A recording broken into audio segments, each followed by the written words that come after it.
नमस्कार। मैं Ashish Singh mission institute Prayagraj में आप सभी सम्मानित सदस्यों का हार्दिक स्वागत करता हूं। साथ ही साथ उम्मीद करता हूं कि आप सभी लोग स्वस्थ होंगे और पढ़ाई लिखाई की बेहतरीन प्रक्रिया जारी होगी। दोस्तों, आज हम लोग देख रहे हैं प्रैक्टिस सेट 20, जिसमें आप देखेंगे विश्व के देशों के भौगोलिक उपनाम। यहाँ से भी कहीं ना कहीं क्वेश्चन आ जाता है कि जो उपनाम होते हैं, सबनेम होते हैं, उनके विषय में यहाँ से क्वेश्चन आप लोगों को पूछे जाएंगे। ठीक है, तो आइए हम लोग शुरुआत करते हैं। आप सभी लोग प्रयास करिए कि कॉपी पेन लेकर बैठिए। इसमें बहुत से मिसलेनियस चीजें मिलती हैं, ऐसी चीजें मिलती है कि कहीं ना कहीं आप हो सकता है कि सुने हो, अगर नहीं सुने हैं तो उसको जरूर आप नोट करते चले, है ना। यही एक पढ़ने की प्रक्रिया है। तो आइए शुरुआत करते हैं। पहला क्वेश्चन आपके सामने है। पहला क्वेश्चन है, निम्नलिखित में किसे पूर्व का मोती के नाम से जानते हैं। देखिए, पूर्व का मोती के नाम से जानते हैं दोस्तों, आप सभी लोग बताइए। जापान है, हांगकांग है, श्रीलंका है या फिर ताइवान है। चार ऑप्शन इसमें दिए हुए हैं, जापान, हांगकांग, श्रीलंका और ताइवान। ठीक है, बताइए पूर्व का मोती किसे कहें। पूर्व का मोती का इन द सेंस ये है कि जो यूरोपीय लोग भारत में जब आए थे तो हमेशा भारत जैसे देश को, श्रीलंका जैसे देश को, इंडोनेशिया को हमेशा अपने पूर्व में ही जो है रख करके मानते थे। ठीक है, तो पूर्व के मोती के नाम से किसे जानते हैं, बताइए। जापान, जो आप सभी लोग जानते हैं, जापान को दोस्तों उगता हुआ सूर्य कहा जाता है। क्या कहा जाता है? उगता हुआ सूर्य कहा जाता है। इसको भी आप लोगों को ध्यान देना है, उगता हुआ सूर्य। ठीक, इसी प्रकार से जापान के अगर हम पूर्व नाम की बातचीत करें तो जापान का पूर्व नाम है निप्पन। निप्पन जापान का पूर्व नाम है, अर्थात ये प्रारंभिक नाम माना जाता है। ठीक, जापान में लगभग 3900 द्वीप हैं। कितने द्वीप हैं दोस्तों? 3900 द्वीप हैं, लगभग 3900 द्वीप, जिसमें चार बड़े द्वीपों की बातचीत ज्यादा होती है। होकाइडो का नाम सुने होंगे दोस्तों, होकाइडो। इसी प्रकार से दूसरा होन्सू। होन्सू वैसे जापान का सबसे बड़ा द्वीप है और इसमें जापान की राजधानी टोक्यो स्थित है। जापान की राजधानियों टोक्यो स्थित है होन्सू द्वीप में। इसी प्रकार देखिए तीसरा है, इसी तरह तीसरा है शिकोकू। शिकोकू द्वीप है और शिकोकू के बाद आप यहाँ पर ध्यान दीजिए क्यूशू द्वीप। तो कुल मिला के अगर ऐसे द्वीपों के नाम भी आ जाए तो आप लोग इसमें बहुत अच्छे तरीके से बता सकते हैं। टोक्यो जो राजधानी है जापान की, वो होन्सू द्वीप में स्थित है। ठीक है, हांगकांग आप सभी लोगों को विदित होना चाहिए कि हांगकांग चाइना में स्थित एक ऐसा देश है, याद रखिएगा, एक ऐसा देश है जिस पर कभी ब्रिटेन का अधिकार था और ब्रिटेन ने इसको लीज पर दिया है। किसको दिया है? चीन को दिया है, लीज पर दिया है। ठीक है, धीरे धीरे चाइना भी प्रयास कर रहा है कि हांगकांग को अपनी संस्कृति, अपनी सभ्यता, अपने कहीं ना कहीं जो शासन प्रशासन में पूरी तरह से उसको रख ले, शामिल कर ले। इसके लिए हांगकांग के जो लोग हैं विरोध भी करते हैं, है ना। श्रीलंका की बातचीत करें दोस्तों तो श्रीलंका पूर्व का मोती इस शब्द के लिए बिल्कुल परफेक्ट बैठता है। यहाँ पर सी ऑप्शन को बताइएगा। श्रीलंका को और भी नामों से जानते हैं, जैसे टेप्रोवन का नाम सुने होंगे। टैप्रोवन, ये हो गया पहला नाम। इसके बाद सिंघली द्वीप, सिंघली द्वीप हो गया। सीलोन द्वीप हो गया दोस्तों, सीलोन को भी याद रखना है, सीलोन द्वीप। ये जो श्रीलंका है भारत से पाक जल संधि के द्वारा, पाक जल संधि के द्वारा अलग होता है, इसको भी आप लोगों को याद रखना है। ताइवान की बातचीत करें दोस्तों, ताइवान जो है, ताइवान को अगर हम लोग समझें तो ताइवान को हम सियाम के नाम से जानते हैं। ताइवान का जो पूर्व नाम है वो क्या है? ताइवान का जो पूर्व नाम है दोस्तों, इसको आपको थोड़ा ध्यान देना है।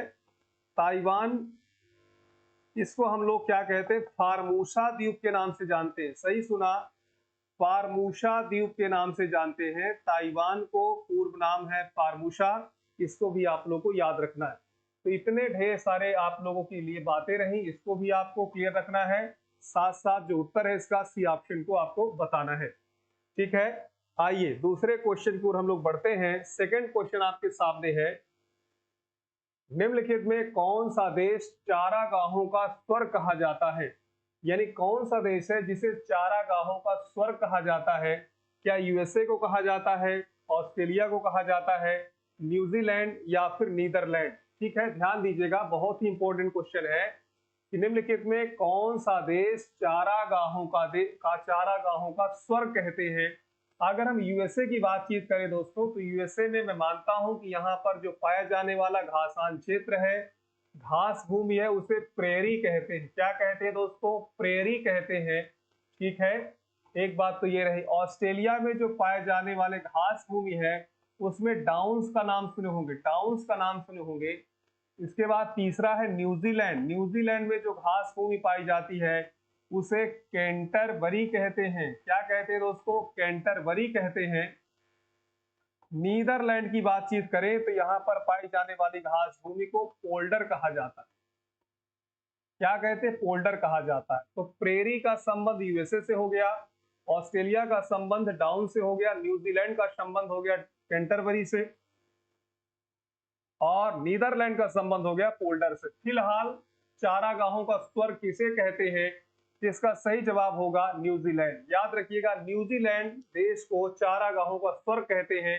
इस क्वेश्चन को नोट कर लीजिएगा दोस्तों, गलत ना होने पाए। ठीक है, आइए अगले क्वेश्चन की ओर हम लोग बढ़ते हैं। अगला प्रश्न आपके सामने है, किस देश को सफेद हाथियों की भूमि कहते हैं? बताइए, किस देश को सफेद हाथियों की भूमि कहते हैं? The land of white elephant. बताइए, लाओस को, थाईलैंड को, कीनिया को, म्यांमार को। ठीक है, तो सफेद हाथियों का जो देश है, उसमें आप लोग किसको सही करोगे? लाओस को सही करोगे, थाईलैंड को सही करोगे, कीनिया को, या म्यांमार को? इसमें से तीन देशों को देखें, लाओस, थाईलैंड और म्यांमार, तो ये तीनों एशिया महाद्वीप के देश हैं। याद रखिएगा, एशिया महाद्वीप के देश हैं। ठीक है, इस बात को आपको ध्यान रखना है। केन्या की बातचीत करें तो केन्या अफ्रीका कॉन्टिनेंट का कंट्री है। ठीक है, कहाँ का? अफ्रीका कॉन्टिनेंट का कंट्री है। तो यहाँ पर देखिए, सफेद हाथियों की भूमि में आपको थाईलैंड को शामिल करना है। बी ऑप्शन इसका सही जवाब होगा। ठीक, वैसे तो हाथी लगभग लगभग सब जगह पाए जाते हैं, लेकिन सफेद हाथी की जब बातचीत होती है तो उसमें थाईलैंड का नाम आता है। आइए दोस्तों, अगले क्वेश्चन की ओर बढ़ते हैं। क्वेश्चन नंबर आपके सामने है चौथा। हॉर्न ऑफ अफ्रीका में शामिल किए जाने वाले देश हैं। देखिए, हॉर्न ऑफ अफ्रीका में शामिल किए जाने वाले देश कौन कौन से हैं? बताइए, घाना है, नाइजीरिया है, टोगो है, सेनेगल, गिनी बिसाऊ, इथियोपिया, सोमालिया, जिबूती, दक्षिण अफ्रीका, नामीबिया और मोजाम्बिक। दोस्तों, इसमें सबसे पहली बात तो यह है कि चारों ऑप्शंस में दिए हुए देश अफ्रीका महाद्वीप से संबंधित है। किससे संबंधित है? अफ्रीका महाद्वीप से संबंधित है। इसलिए क्वेश्चन थोड़ा सा और कठिन हो जाता है। अगर अलग अलग कॉन्टिनेंट के रहते तो हो सकता है कि काफी हद तक याद रहते। कोई बात नहीं, आइए इसको हम लोग डायग्राम के माध्यम से समझते हैं। कुछ इस प्रकार से अफ्रीका कॉन्टिनेंट का मैप हो गया। ठीक है, अब इसमें घाना, नाइजीरिया और टोगो, घाना, नाइजीरिया और टोगो, इन देशों को पहले हम लोग रख लेते हैं। देखिए, घाना यहाँ पर है, घाना की बातचीत करें तो ये यहाँ पर। ठीक, नाइजीरिया हो गया, नाइजीरिया ये हो गया दोस्तों, नाइजीरिया, और टोगो, टोगो ये हो गया। ठीक है, घाना, नाइजीरिया, टोगो, ये जो देश हैं, इन देशों की अगर लोकेशन देखें तो ये अटलांटिक ओशन पर है, अटलांटिक ओशन के किनारे स्थित है। ठीक, तो अब प्रश्न ये है कि हॉर्न ऑफ अफ्रीका, चलिए भाई इनको हमने रख लिया। दूसरा सेनेगल, गिनी बिसाऊ, तो देखिए सेनेगल ये हो गया, गिनी ये हो गया, गिनी बिसाऊ ये हो गया। तो ये तीनों देश ए ऑप्शन वाले ये हो गए, बी ऑप्शन वाले यहाँ पर हो गए। तीसरा इथियोपिया, सोमालिया और जिबूती, इथियोपिया, सोमालिया और जिबूती, इथियोपिया ये हो गया, सोमालिया ये हो गया दोस्तों, जिबूती ये हो गया। ठीक है, तो सी ऑप्शन वाले देश यहाँ पर हो गए। साउथ अफ्रीका, नामीबिया और मोजाम्बिक, मोजाम्बिक की बातचीत करें तो मोजाम्बिक ये है, साउथ अफ्रीका ये है, और नामीबिया ये है। तो डी ऑप्शन वाली। क्वेश्चन कह रहा हॉर्न ऑफ अफ्रीका। अब आप समझिए हॉर्न ऑफ अफ्रीका का मतलब क्या होता है। हॉर्न का मतलब होता है जानवर की सींग। क्या होता है दोस्तों? जानवर की सींग। अर्थात कौन से ऐसे देशों का समूह है जो जानवर के सींग की आकृति के हैं, अर्थात अगर उनको मिला दिया जाए तो वो हॉर्न ऑफ अफ्रीका या फिर एनिमल हॉर्न के नाम से जाने जाएंगे। इसमें देखिए, सी ऑप्शन वाले देशों को आप लोग यहाँ पे समझने का प्रयास करो, इथियोपिया, सोमालिया और जिबूती। हालांकि इसमें एक और देश शामिल है, उसका नाम इरिट्रिया है। क्या नाम है दोस्तों? इरिट्रिया नाम शामिल है। तो इसलिए आप समझेंगे यहाँ पर सही उत्तर देना है। इसका सही जवाब होगा इथियोपिया, सोमालिया, जिबूती, अर्थात सी ऑप्शन। ठीक है। हॉर्न ऑफ अफ्रीका, आप देखिए ये वाला जो भाग है जिसे पूर्वी अफ्रीका प्रायद्वीप कहते हैं, ये जानवर के सींग के आकार का दिखता है। और दूसरी तरफ आप देखेंगे तो इधर अरब प्रायद्वीप शुरू हो जाता है। तो हॉर्न ऑफ अफ्रीका और अरब प्रायद्वीप के बीच में एक जलसंधि है दोस्तों। इस जलसंधि का नाम है बॉब अल मंदेव जलसंधि। बॉब अल मंदेव जलसंधि, इसको आप लोगों को ध्यान देना है। ये जो जलसंधि है ये हॉर्न ऑफ अफ्रीका को विश्व के सबसे बड़े प्रायद्वीप अर्थात अरब प्रायद्वीप से अलग करती है। ठीक। तो क्वेश्चन नंबर चौथे का जो सही उत्तर हुआ वो सी ऑप्शन हुआ। अगला प्रश्न आपके सामने है, ध्यान दीजिएगा दोस्तों। क्वेश्चन है, निम्नलिखित देशों में किसे मगरीब के नाम से जाना जाता है? देखिए मगरीब के नाम से जाना जाता है, थोड़ा सा अलग तरह का प्रश्न है, समझिए। इथियोपिया, सोमालिया, जिबूती ये पहले ऑप्शन में हुए। इसी प्रकार से मोरक्को, अल्जीरिया, ट्यूनीशिया ये दूसरे ऑप्शन में देश हुए। घाना, नाइजीरिया, नाइजर और टोगो ये सी ऑप्शन पे। रवांडा, बरंडी और युगांडा ये आपके डी ऑप्शन पे। मगरीब का मतलब अगर हम समझे तो मगरीब का मतलब होता है दोस्तों पश्चिम। क्या होता है? पश्चिम। अर्थात अफ्रीका महाद्वीप के वे देश जो पश्चिम में होते होंगे उन देशों के समूह को मगरीब कहा गया होगा। क्या कहा गया होगा दोस्तों? मगरीब कहा गया होगा। तो अब यहां से अगर हम समझे, देखिए फिर से यहां पर एक डायग्राम बनेगा और डायग्राम में चीजों को समझिए। इथियोपिया, सोमालिया और जिबूती, अगर हम पहले ऑप्शन की बातचीत करें तो पहले ऑप्शन वाले जो कंट्री है वो इधर की तरफ दिए हुए हैं। तो ए ऑप्शन ये इधर की तरफ हो गया। मोरक्को, अल्जीरिया और ट्यूनीशिया, मोरक्को, अल्जीरिया और ट्यूनीशिया आप देखेंगे यहाँ पर बी ऑप्शन के लिए हो गया। तीसरा है घाना, नाइजीरिया, नाइजर और टोगो, ये आपके लिए सी ऑप्शन हो गया दोस्तों।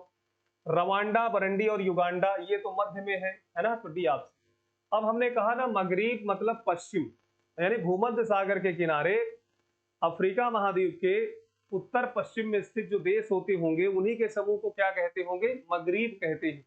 तो यहाँ पर सही उत्तर क्या है? हालांकि जो मगरीब है एक अरबी भाषा का शब्द है, अरबी भाषा का शब्द है जिसका मतलब होता है पश्चिम। तो यहाँ पर कौन सा सही होगा दोस्तों? मोरक्को, अल्जीरिया, ट्यूनीशिया, अर्थात बी ऑप्शन इसका सही जवाब होगा। ठीक। बहुत ही महत्वपूर्ण प्रश्न यहाँ पर आ रहे हैं और ऐसे ही प्रश्न हो सकता है कि आपके एग्जाम में आए, तो इसलिए चीजों को बहुत अच्छे तरीके से समझते जाइए। ऐसा नहीं है कि ये प्रश्न नहीं आएगा फला प्रश्न आएगा, ऐसा नहीं है। एग्जाम जब होता है तो एग्जाम का मतलब ये होता है कि सिलेबस जो आपका उस सिलेबस के अकॉर्डिंग प्रश्नों को डिजाइन किया जाता है। और कहते हैं कि जितना सरल एग्जाम, जैसे हम लोग मानते हैं कि एसएससी जीडी बहुत उच्च क्लास का एग्जाम नहीं है, लेकिन फिर भी इसमें जो प्रश्न आएंगे ना वो बहुत ही मिसलेनियस टाइप के होंगे। और मिसलेनियस जब टाइप के क्वेश्चन होते हैं तो ये बूझ पाना, समझ पाना कि कहां से कैसे आएंगे ये थोड़ा मुश्किल होता है। ठीक है, इसलिए चीजों को आप लोग बेहतर तरीके से समझने का प्रयास करें। अगला क्वेश्चन आपके सामने है, अगला प्रश्न आपके सामने है कि विश्व की हेलीपोर्ट की राजधानी के नाम से कौन सा देश जाना जाता है? यानी कौन सा देश है जिसे हेलीपोर्ट कहा जाता है? भैया हेलीपोर्ट की राजधानी कहा जाता है। क्या इसे उत्तरी कोरिया, दक्षिण कोरिया, संयुक्त राज्य अमेरिका या फिर चीन? बताओ दोस्तों, बड़ा अलग तरह का प्रश्न है। हेलीपोर्ट की राजधानी के नाम से कौन सा देश जाना जाता है? उत्तरी कोरिया है, दक्षिण कोरिया है या फिर संयुक्त राज्य अमेरिका, चीन? उत्तरी कोरिया की बातचीत करें दोस्तों तो इसकी राजधानी प्योंगयांग है जो है, इसको भी आपको याद रखना है। दक्षिण कोरिया की राजधानी सियोल है। संयुक्त राज्य अमेरिका की राजधानी वाशिंगटन डीसी है। चाइना की राजधानी दोस्तों बीजिंग है। ठीक है, तो ये यहाँ पर आपको राजधानियां भी क्लियर हो गई। हेलीपोर्ट की राजधानी के नाम से जाना जाता है साउथ कोरिया। क्या कहा जाता है दोस्तों उस देश का नाम? साउथ कोरिया कहते हैं। नॉर्थ कोरिया और साउथ कोरिया के बीच में, ध्यान दीजिए, नॉर्थ कोरिया और साउथ कोरिया के बीच में 38 डिग्री उत्तरी अक्षांश रेखा है जो दोनों देशों को राजनैतिक रूप से अलग करती है। यानी 38 degree northern latitude lines is separated between north Korea and south Korea. दो देशों के बीच में, नॉर्थ कोरिया और साउथ कोरिया के बीच में ये अंतरराष्ट्रीय सीमा भी बनाती है। तो इस क्वेश्चन को भी याद रखिए, कई दफा एग्जाम में पूछा जा चुका। ठीक है। आइए दोस्तों क्वेश्चन नंबर चलते हैं 7वें नंबर पर। 7वां प्रश्न आपके सामने है। प्रश्न है, किस देश को वनों का देश कहा जाता है, यानी कंट्री ऑफ फॉरेस्ट के नाम से जानते हैं। सोचिए, रूस है, सूरीनाम है, ब्राजील है, या फिर कांगो प्रजातांत्रिक गणराज्य है। ठीक है, किस देश को वनों का देश कहा जाता है? अगर हम सबसे महत्वपूर्ण इसमें से देखिए, रूस को आप हटाइए, सूरीनाम को हटाइए, अब दो देश बचते हैं, ब्राजील है, कांगो प्रजातांत्रिक गणराज्य है। अगर ब्राजील की बातचीत करें दोस्तों, तो ब्राजील में नदी बहती अमेजन नदी। अमेजन दुनिया की सबसे चौड़ी नदी मानी जाती है। आयतन के, जल के आयतन के आधार पर ये सबसे महत्वपूर्ण नदी है, सबसे विशाल बेसिन का निर्माण करती है। एक चीज ये आपको समझना है, अमेजन नदी के आसपास पाए जाने वाले वनों को सेल्वास कहा जाता है। सेल्वास कहते हैं दोस्तों। सेल्वास का कार्य है कि हमारा जो इकोसिस्टम है, हमारा जो इन्वायरमेंट है, उसमें ज्यादातर हवा को साफ करना इनका उद्देश्य रहता है। इसीलिए इनको अर्थ लंग्स कहते हैं, धरती का फेफड़ा कहते हैं। क्या कहते हैं दोस्तों? अर्थ लंग्स कहते हैं। और इन अर्थ लंग्स को बचाने के लिए, इनकी सुरक्षा के लिए एक सैटेलाइट भेजा गया है। सैटेलाइट का नाम है दोस्तों अमेजोनिया। अमेजोनिया सैटेलाइट फरवरी 2021 में, ध्यान दीजिए दोस्तों, फरवरी 2021 में जो है इसको इसरो के द्वारा भेजा गया है। इसरो के द्वारा भेजा गया है दोस्तों, इसको भी आपको याद रखना है। इसरो ने इस सैटेलाइट को भेजने के लिए जिस रॉकेट का प्रयोग किया है उसका नाम है PSLV। याद रखिएगा, PSLV C51, थोड़ा इसको भी याद रखिएगा, PSLV C51 का नाम है, इसको याद रखना है। ठीक है, तो क्या ब्राजील में पाए जाने वाले सिल्वास वन है? और याद रखिए, क्या ये इस प्रकार से कह सकते हैं वनों का देश है? कहा जा सकता, लेकिन याद रखिएगा ये दक्षिण अमेरिका महाद्वीप में वनों का देश इसे कहेंगे। कांगो प्रजातांत्रिक गणराज्य इसका सही जवाब है, क्योंकि कांगो जो देश है, जितनी उसका क्षेत्रफल है, उस क्षेत्रफल में अगर आप देखेंगे तो वहां पर भी सवाना जंगल पाए जाते हैं। और सवाना जंगल पाए जाने के कारण, घने जो जंगल है, इन जंगलों के कारण इसे वनों का देश कहा जाता है। तो इसलिए यहाँ पर आप लोग डी ऑप्शन को सही करेंगे। ठीक, क्वेश्चन नंबर 8वां आपके सामने है, चीजों को समझिएगा। यूरोप के किस देश को लघु यूरोप कहा जाता है? यानी आप कह सकते हैं कि यूरोप एक कॉन्टिनेंट है। यूरोप जब एक कॉन्टिनेंट है तो आखिर कौन से देश, किस देश को हम लोग लघु यूरोप के विषय में जानते हैं? क्या फ्रांस को कह सकते हैं, जर्मनी को कह सकते हैं, स्पेन को, या फिर ग्रेट ब्रिटेन को? सोचिए दोस्तों, यूरोप के किस देश को लघु यूरोप कहा जाता है? लघु यूरोप का मतलब दो तीन बातें। पहली बात तो यह है कि यूरोप के समान जो क्लाइमेटिक कंडीशन होगी वो होगी। दूसरी बात यह है कि जनसंख्या भी ज्यादा होगी। तीसरी बात यह है कि यहाँ का जो वेजिटेशन होगा, क्लाइमेटिक कंडीशन होगी, सॉइल होगी, रिवर्स होगी, ये तमाम एक तरह से क्लाइमेटिक इसमें जो है कॉन्टिनेंट के आधार पर, जैसे भारत को उपमहाद्वीपीय देश कहते हैं। उपमहाद्वीपीय देश का मतलब समझिए कि जैसे कोई महाद्वीप है, उसमें तमाम रेसेस के अर्थात नस्ल के लोग पाए जाते हैं। तो भारत में भी तो देखिए लोग पाए जाते हैं। जैसे हम जम्मू कश्मीर, लद्दाख में जाते हैं तो कितने श्वेत वर्ण के लोग पाए जाते हैं, कितने गोरे लोग होते हैं ना। अच्छा, दूसरे नंबर पे अगर हम बातचीत करें तो अगर हम पूर्वी भारत में जाएं तो आप देखेंगे कि पीली चमड़ी वाले अर्थात पीत वर्ण के लोग ज्यादा पाए जाते हैं। वो मंगोलाइट स्वभाव के होते हैं, मंगोलाइट रेसेस के होते हैं। साउथ में अगर हम लोग जाएं तो देखिए साउथ में हो गया, मध्य में हो गया, ज्यादातर कैसे होते हैं, यानी काले रंग के होते हैं। तो अब देखिए रंग की ही बातचीत करें कि एक ही देश में अलग अलग वैरायटी के लोग पाए जा रहे हैं। दूसरी बात यह है कि किसी भी महाद्वीप में अगर हम देखें तो मरुस्थल भी होते हैं। मरुस्थल ठंडे भी होते हैं, गर्मी भी होते हैं। हमारे देश में भी देखिए रेतीला मरुस्थल भी है, बर्फीला मरुस्थल भी है। लद्दाख में जाइए तो बर्फीला मरुस्थल मिलेगा, और थार क्षेत्र में जाएंगे तो रेतीला मरुस्थल मिलेगा। वन क्षेत्र की बातचीत करें, देखिए हमारे मध्य प्रदेश में है, अंडमान निकोबार में है, पश्चिमी घाट में कितने घने जंगल पाए जाते हैं।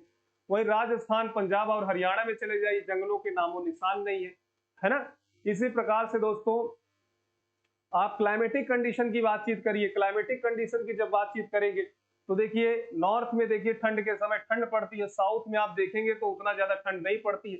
तो जब एक देश में महाद्वीप के समान स्थितियां पाई जाती है तो उसे हम लोग फिर उप कह देते हैं, या फिर यहाँ पर तो देखिए लघु कहा गया, तो लघु के अर्थात इसमें आपको सही करना है फ्रांस को। फ्रांस इसमें सही होगा। सभी लोग बताना चाहें तो आप लोग बता सकते हैं। फ्रांस की राजधानी क्या है, जर्मनी की राजधानी क्या है, स्पेन की राजधानी क्या है, ग्रेट ब्रिटेन की राजधानी क्या है?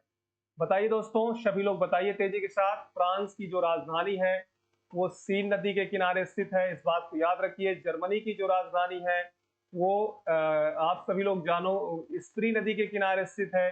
स्पेन की जब बातचीत करते हैं, स्पेन की राजधानी है दोस्तों मैड्रिड। मैड्रिड है ये दोस्तों, मेजस रेन नदी के किनारे स्थित है, मेजस रेन नदी के किनारे स्थित है। और ग्रेट ब्रिटेन की राजधानी लंदन हो गई दोस्तों, लंदन हो गई, और ये टेम्स नदी किनारे स्थित है। तो फ्रांस की राजधानी जो पेरिस है वो किस नदी किनारे हो गई, सीन नदी के किनारे, इसको भी आप लोगों को याद रखना है। और जर्मनी की जो राजधानी बर्लिन है ना, तो बर्लिन स्प्री नदी के किनारे स्थित है। फिलहाल क्वेश्चन नंबर 8वें का ए ऑप्शन इसका सही जवाब होगा। आइए अगले प्रश्न की ओर हम लोग बढ़ते हैं। अगला प्रश्न है, बेनेलक्स देशों में कौन सा एक देश सम्मिलित नहीं है? देखिए बेनेलक्स की बातचीत यहाँ पर की जा रही है, कौन सा देश इसमें शामिल नहीं है?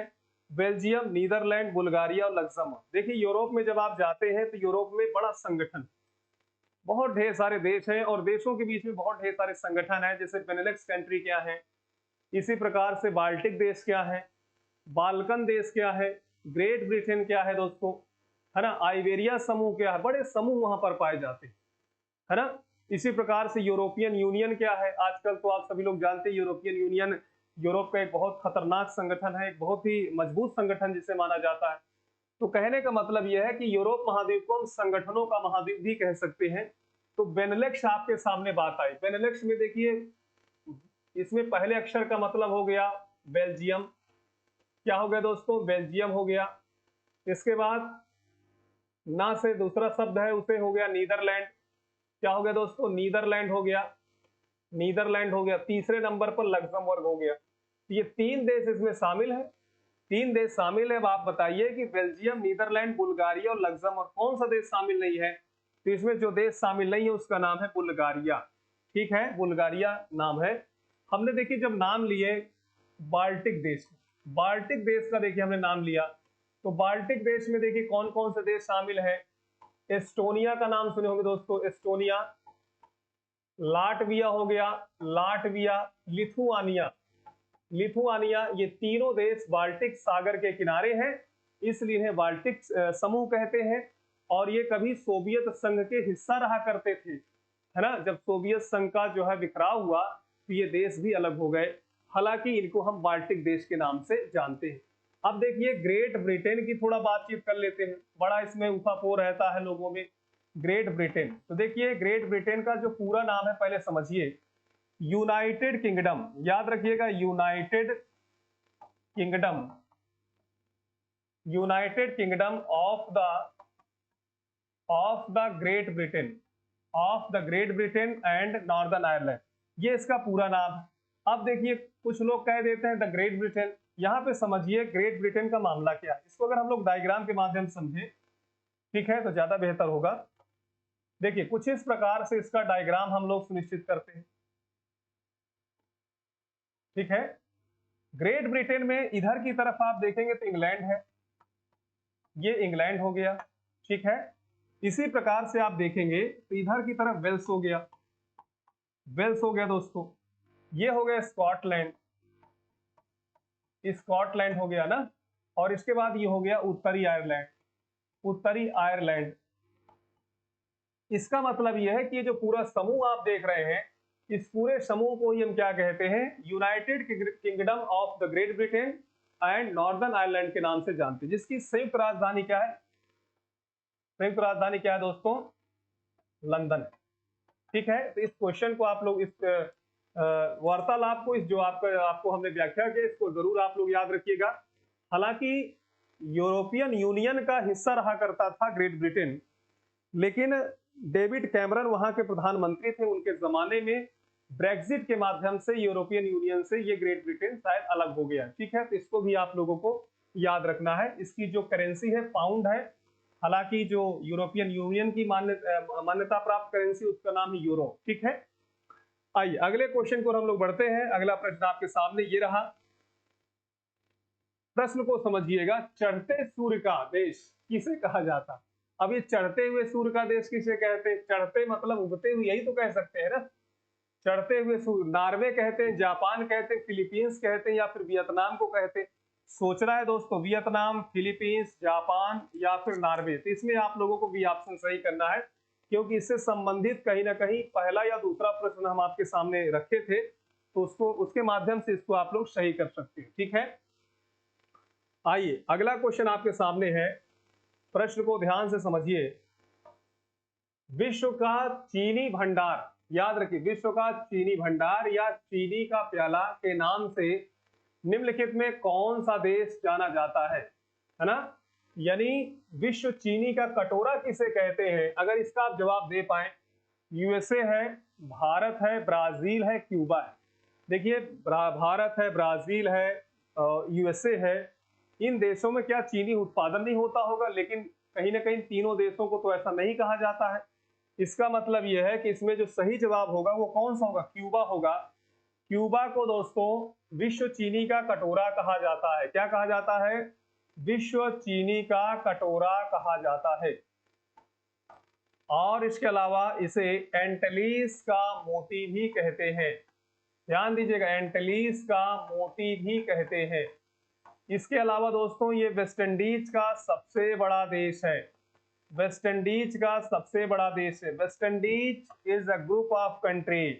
वेस्ट इंडीज देशों का एक समूह है जो कैरेबियन सागर पर स्थित है। छोटे छोटे यहाँ पर आइलैंड्स पाए जाते हैं। उन आइलैंड्स को एंटिलीज द्वीप समूह कहते हैं। उन एंटिलीज द्वीप समूह में सबसे बड़ा जो कहीं ना कहीं कोई द्वीप है उसका नाम क्यूबा है, जिसकी राजधानी क्या है? हवाना है दोस्तों, है ना।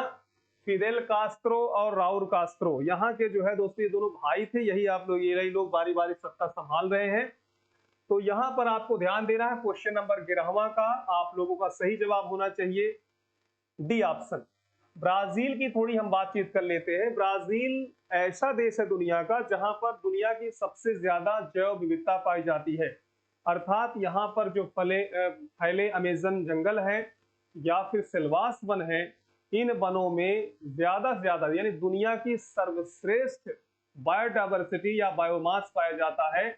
इसीलिए ये जो वन होते हैं, इन वनों के जीव जंतु, इन वनों में पाए जाने वाले जो जीव जंतु होते हैं, खासतौर पर एलिगेटर है, क्रोकोडाइल है, बोया है, पाइथन है और एनाकोंडा है। इस प्रकार के जो विशालकाय जीव जंतु होते हैं, ये यहीं पर ही ज्यादातर पाए जाते हैं। इसके अलावा आप ब्राजील में देखेंगे तो ग्वानो पक्षी की तादाद बहुत बड़ी ज्यादा मात्रा में होती है। इसलिए आप कह सकते हैं कि दक्षिण अमेरिका महाद्वीप को पक्षियों का महाद्वीप कहते हैं, बर्ड कॉन्टिनेंट के नाम से जानते हैं। ठीक है, दक्षिण अमेरिका महाद्वीप में अगर आप यहाँ पर देखें तो इस प्रकार से लोकेशन है दोस्तों, इक्वाडोर, और इक्वाडोर के बगल में एक द्वीप है, उसका नाम है गालापागोस द्वीप। गालापागोस द्वीप। अगर हम दक्षिण अमेरिका को पक्षियों का महाद्वीप कहते हैं तो फिर इसका मतलब यह है कि गालापागोस को पक्षियों का द्वीप कहेंगे। पक्षियों का द्वीप हो गया गालापागोस और पक्षियों का महाद्वीप हो गया दक्षिण अमेरिका महाद्वीप या लैटिन अमेरिका महाद्वीप। ठीक है, इस बात को आपको ध्यान देना है। ब्राजील में ढेर सारी ग्रासलैंड्स भी पाए जाते हैं, जिसमें कैंपोस है दोस्तों। कैंपोस का नाम याद रखिएगा। कटिंगास है, कटिंगास है। शेराडॉस का नाम सुने होंगे दोस्तों, सेराडॉस है। सेराडॉस के बाद आप देखेंगे सवाना, सिल्वास। क्या हो गया? सिल्वास। तो ये सब घास भूमि जो है जिसमें सिल्वास घने वन जंगलों के लिए भी प्रसिद्ध है, ये सभी के सभी ब्राजील में पाए जाते हैं। ठीक है, अमेरिका भी दिया हुआ है। देखिए, अमेरिका की जब बातचीत करते हैं तो अमेरिका में पाए जाने वाले ग्रासलैंड को क्या कहते हैं? तो देखिए, प्रेरी का नाम सुने होंगे दोस्तों, प्रेरी का नाम सुने होंगे। ठीक है, ये बहुत ज्यादा एग्जाम में पूछा जाता है। भारत भी है तो इसके विषय में बातचीत कर लेते हैं। जम्मू कश्मीर में मर्ग घास भूमि पाई जाती है। अगर हम लोग उत्तराखंड की बातचीत करें तो बुग्याल, याद रखिएगा, बुग्याल हो गया और पयार हो गया। बुग्याल और पयार घास भूमि का संबंध हो गया उत्तराखंड से, और ये मर का संबंध हो गया जम्मू कश्मीर से। ठीक है, बाकी तो आप सभी लोग जानते हैं, उत्तर प्रदेश में हम दूब कहते हैं, वेस्टर्न घाट में सोला कहते हैं, पश्चिमी घाट में क्या कहते हैं दोस्तों, तो पश्चिमी घाट में पाई जाने वाली वेजिटेशन को सोला नाम से जानते हैं। इसको भी याद रखिएगा। तो क्वेश्चन नंबर 11वां का उम्मीद है फिलहाल डी ऑप्शन सही है। बाकी चारों ऑप्शन पे हमने विश्लेषण किया, आपको समझ में आया होगा। अगला प्रश्न आपके सामने ये रहा, किस देश को यूरोप का रोगी कहते हैं? भैया यूरोप का रोगी कहिए या यूरोप का मरीज कहिए, किसे कहा जाता है? हम लोग अक्सर जो है एग्जाम देने जाते हैं तो ये प्रश्न सामने आ जाता है, यूरोप का रोगी किसे कहा जाए। तो पहली बात तो ये है कि इसमें जो ऑप्शन दिए हैं, स्पेन है, पुर्तगाल है, तुर्की है, नॉर्वे। देखिए स्पेन जो है, स्पेन स्पेन यूरोप महाद्वीप का पश्चिमी देश है जिसकी राजधानी मैड्रिड है दोस्तों। आप सभी लोगों को पता होना चाहिए कि कोलंबस जो था ना, ये स्पेन से ही यात्रा प्रारंभ किया था। पुर्तगाल की बातचीत करें, राजधानी लिस्बन है। मैड्रिड मेजस रेन नदी के किनारे स्थित है, मेजस रेन नदी के किनारे स्थित है। पुर्तगाल भी पश्चिमी देश है यूरोप महाद्वीप का। टॉगस नदी, कौन सी नदी दोस्तों? टॉगस नदी है। टॉगस नदी के किनारे स्थित है लिस्बन। तुर्की, देखिए टर्की जो एक ऐसा देश है जो यूरोप और एशिया दोनों में आता है ना, एशिया में भी आता है, यूरोप में भी आता है। अब देखिए जो एशिया वाले में आता है वहां थोड़ा सा जो एक तरह से ऑर्थोडॉक्स वाली चीजें होती हैं, एक तरह से रूढ़वादी जो चीजें होती हैं, क्लासिकल जो चीजें होती है वो ज्यादा है ना। और यहाँ पर आप देखेंगे थोड़ा सा जो है कहीं ना कहीं जो एक तरह से कल्चर है वो ओपन है ना। इसलिए आप चीजों को समझ सकते हैं कि ये जो टर्की देश है, टर्की की लोकेशन एशिया तथा यूरोप में है। और याद रखिए इसे यूरोप का रोगी कहते हैं। इस क्वेश्चन को आप लोगों को जरूर याद रखना है।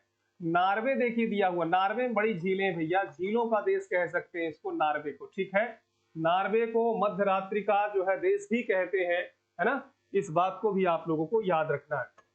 तो इस प्रकार से क्वेश्चन ही है, क्वेश्चन ज्यादातर जो है आप लोगों को इसमें रखा गया है मिसलेनियस में कि उनके पूर्व नाम क्या है या फिर इनके उपनाम क्या है। इस प्रकार से इसमें क्वेश्चन आपको मिल रहे हैं। अगला प्रश्न आपके सामने है, किस देश को एंटलीस का मोती, किस देश को एंटलीस का मोती के उपनाम से जानते हैं? बताओ भैया, एंटलीस के मोती के उपनाम से जानते। अभी अभी हमने बताया कि जो क्यूबा है, याद रखिएगा क्यूबा है, ये वेस्ट इंडीज समूह में स्थित है, वेस्ट इंडीज समूह में स्थित है। क्यूबा को एंटलीस का मोती कहा जाता है, ये बात तो सही है। इसके अलावा इसे विश्व चीनी का कटोरा भी कहते हैं, विश्व चीनी का कटोरा भी कहते हैं, चीनी का कटोरा भी कहते हैं। और इसकी जो राजधानी है उसका नाम हवाना है। हवाना जो राजधानी है दोस्तों, सिगार उद्योग के लिए खासा प्रसिद्ध है, सिगार इंडस्ट्री के लिए खूब ज्यादा प्रसिद्ध है। ठीक है, ये कैरेबियन सागर में पाया जाने वाला देश है। कहां पर? कैरेबियन सागर में पाया जाने वाला देश है दोस्तों। इसको भी आप लोगों को याद रखना है। ठीक, इसका सही जवाब होगा बी ऑप्शन। बी ऑप्शन को सभी लोग सही करेंगे। अगला प्रश्न आपके सामने है, निम्नलिखित देशों में से किसे झीलों की वाटिका कहा जाता है? बताइए भाई, झीलों की वाटिका किसे कहते हैं? झीलों की वाटिका किसे कहते हैं? ऑप्शन में इसमें दिया फिनलैंड, पोलैंड दिया है, नीदरलैंड दिया है और स्विट्जरलैंड दिया है। पहली बात तो यह है कि ये चारों के चारों जो देश है वो यूरोप कॉन्टिनेंट के देश है, यूरोप के ही देश है। इस बात को आपको ध्यान रखना है। ठीक है, फिनलैंड जिसकी राजधानी दोस्तों आप सभी लोग जानते हैं स्टॉकहोम है, पोलैंड की राजधानी वार्सा, नीदरलैंड की राजधानी एम्स्टर्डम है और स्विट्जरलैंड की राजधानी आप सभी लोग जानते हैं बर्न। ठीक है, तो क्वेश्चन नंबर 14वां का सही जवाब कौन सा होगा? तो इसमें आप लोगों को सही करना है ए ऑप्शन। ए ऑप्शन को सभी लोग सही करेंगे, इसके लिए ये बेहतर उत्तर है। ठीक है, फिनलैंड को आप लोगों को सही करना है। अगला क्वेश्चन आपके सामने है, किस देश को उगते हुए सूर्य की भूमि कहते हैं? देखिए भाई, उगते हुए सूर्य की भूमि किसे कहा जाता है? नॉर्वे है, ब्रिटेन है, जापान है, न्यूजीलैंड है। सोचिए जरा दोस्तों, अगर हम थोड़ा जापान की बातचीत करें, जापान की बातचीत करें तो देखिए 1945 के पहले, 1945 के पहले जापान एक बहुत बड़े एम्पायर के रूप में था। ढेर सारे देश इसमें शामिल थे। यानी अगर हम लोग कोरिया की बातचीत करें, जैसे नॉर्थ कोरिया है, यानी कोरिया दोनों हो गए, चाहे नॉर्थ हो एंड साउथ हो। इसी प्रकार से देखिए एलुसियन द्वीप समूह है, अलास्का वगैरह हो गया, या फिर हवाई द्वीप वगैरह हो गए, ये सब कहीं ना कहीं जापान के हिस्से रहा करते थे। हालांकि बाद में रूस ने इस पर जो है अपना अधिकार किया और अमेरिका को दे दिया, है ना। इसी प्रकार से देखिए फार्मूसा की बातचीत करें, फार्मूसा की जब बातचीत करते हैं तो फार्मूसा भी जापान का हिस्सा रहा करता था। यानी जापान एक बड़ा देश था और बड़े बड़े देशों के साथ जो है हमेशा टकराता रहता था। लेकिन आप सभी लोग को पता होना चाहिए कि जो सेकेंड वर्ल्ड वार था, द्वितीय विश्व युद्ध था, द्वितीय विश्व युद्ध के समय जब हिरोशिमा और नागासाकी में परमाणु अटैक किया गया तो ये सरेंडर कर दिया अमेरिका के सामने। और सरेंडर जब किया तो इसके बाद दोस्तों इसने अपनी टेक्नोलॉजी को, यहाँ कहा जाता है कि यहाँ के लोगों ने लगभग शपथ लिया 16 घंटे कार्य करने के लिए फॉर द नेशन बिल्डिंग, अर्थात राष्ट्र के निर्माण के लिए। अब सोचिए 1947 में हमारा देश आजाद हुआ और 1945 में आप कह सकते हैं कि इनके यहाँ परमाणु अटैक हुआ। 47 से देखिए अब तक हमारे देश का कितना विकास हुआ, इस बात को भी समझना है। और इसके बाद 1945 से अब तक जापान का कितना विकास हुआ, इस चीज को आप समझने का प्रयास करिए। अगर कोई वस्तु है उसमें लिखा हुआ made in India, made in India दोस्तों लिखा हुआ है, तो ये कितना सर्वाइवल है दुनिया के बाजार में, इसका कितना महत्व है, ये चीज को भी आपको समझना है। और अगर मेड इन जापान लिखा हुआ है तो देखिए मेड इन जापान अक्सर आपको हमारे देश मिल जाता है। दोस्तों हम लोग शिक्षक हैं, हम लोग शिक्षक हैं, तो हम लोग जब देखते हैं कि बोर्ड पे जब हम कलम चलाते हैं, जो मार्कर रहता है उसमें से लिखते हैं तो उसमें उसमें खुद लिखा रहता है मेड इन जापान। यानी सोचिए मार्कर जैसी चीज को भी हम लोग जो है कहीं ना कहीं जापान से हम क्या करते होंगे, या तो आयात करते होंगे, या तो जापान की भारत में कोई कंपनी होगी, वो यहाँ पर इन्वेस्टमेंट किए होंगे और वही कंपनी इस प्रकार के मार्कर को बना रही होगी और मेड इन जापान के माध्यम से सोचिए हम आपको पढ़ाते लिखा, उसमें की जो इंक होती है, स्याही होती है, उसमें भी लिखा रहता है मेड इन जापान, है ना। तो जापान सोचिए कितना जो है आगे है। महत्वपूर्ण जो आप देखेंगे ऑटोमोबाइल इंडस्ट्रीज की जो कंपनियां हैं उसमें आपने कावासाकी का नाम सुना होगा, सुमो का नाम सुना होगा दोस्तों, है ना, बहुत ढेर सारे, निशान का नाम सुना होगा। तो आप कह सकते हैं कि ऑटोमोबाइल सेक्टर हो, ऑटोमोबाइल सेक्टर है दोस्तों, शिपिंग इंडस्ट्री हो, जहाज निर्माण के लिए तो बहुत महत्वपूर्ण है दोस्तों। तो जापान को हम कह सकते हैं उगते हुए सूर्य की भूमि। तो यहाँ पर सी ऑप्शन को सभी लोग सही करेंगे, है ना। अगला प्रश्न आपके सामने है, कौन सा देश अर्धरात्रि के सूर्य का देश कहा जाता है? बताइए, ब्रिटेन है, जापान है, नॉर्वे है, स्वीडन है। दोस्तों अगर प्रश्न आ जाए अर्धरात्रि का सूर्य, उगता हुआ सूर्य, एक होता ढलता हुआ सूर्य, चलिए तीनों की बातचीत करते हैं। उगता हुआ सूर्य ये तो आपको समझ में आया, है ना। उगता हुआ सूर्य देखिए, लाइट ऑफ एशिया का भी नाम सुने होंगे दोस्तों, लाइट ऑफ एशिया शायद रस्किन बॉन्ड जी की एक किताब का नाम है ना। तो जापान को ही कहा जाता है। एक होता है उगता, एक होता है डूबता, एक होता है डूबता हुआ सूर्य, और एक है देखिए अर्धरात्रि का सूर्य। ये मामला क्या है, देखिए उगता हुआ सूर्य की जब बातचीत करें तो आप निप्पन आप सही करेंगे, निप्पन, अर्थात निप्पन जो है पूर्व नाम है जापान का, जापान को पहले निप्पन के नाम से हम लोग जानते थे। डूबता हुआ सूर्य जो होगा दोस्तों वह आपका इंग्लैंड होगा, ठीक है। एक जमाना था 19वीं शताब्दी में, एक जमाना था कि इंग्लैंड का सूर्य कभी डूबता ही नहीं था। क्यों? क्योंकि उसकी जो कॉलोनाइज सिस्टम था लगभग लगभग पूरे देश में था, अर्थात पूरे देश में उन्होंने अपनी व्यवस्था को कायम रखा था, इसलिए उनके सामने कभी सूर्य डूबता नहीं था। लेकिन धीरे धीरे करके जब देश उनके खिलाफ हुए, आंदोलन किए और धीरे धीरे वो स्वतंत्र हुए, तो उनका जो कॉलोनाइज सिस्टम था वो ध्वस्त होता चला गया। साम्राज्यवाद की जो नीति थी वो पूरी तरह से, उपनिवेशवाद की नीति पूरी तरह से ध्वस्त होती चली गई। तो अब कह सकते हैं कि अब ये जो आपका ब्रिटेन है इसे हम डूबता हुआ सूर्य कह सकते हैं, ठीक है। ये डूबता हुआ सूर्य का मतलब अर्धरात्रि, मतलब देखिए ये जो आपका नॉर्वे है ना, नॉर्वे को आप अर्धरात्रि का सूर्य कहिए, 6-6 महीने की रात दिन का मामला होता है पोलर क्षेत्र में। तो इस आधार पर यहाँ पर आपको सी ऑप्शन को सही करना। अगला प्रश्न आपके सामने है, ध्यान दीजिए, निम्नलिखित में किसे डूबते हुए सूर्य का देश कहा जाता है? अरे ये देखिए आ गया फट से। डूबते हुए सूर्य का देश किसे कहते हैं? ब्रिटेन को, नॉर्वे को, जापान को या फिर स्वीडन को? बताओ भैया। तो ध्यान दीजिएगा, ब्रिटेन आज भी ऐसा नहीं है, ग्रेट ब्रिटेन आज भी बहुत ही सशक्त है। हालांकि आप देखेंगे कि एक जमाना था कि दुनिया भर का जितना भी रेवेन्यू रहा करता था ग्रेट ब्रिटेन पहुंचता था, है ना? जितना भी रेवेन्यू रहता था ग्रेट ब्रिटेन पहुंचता था। और आज हम कह सकते हैं कि वहां की जो इकोनॉमिकल कंडीशन है वो इतनी ज्यादा खराब हो चुकी है कि आप देखिए हालिया में जो है एक प्रधानमंत्री बनी, वो बहुत जल्दी ही जो है उन्होंने इस्तीफा लगा दिया।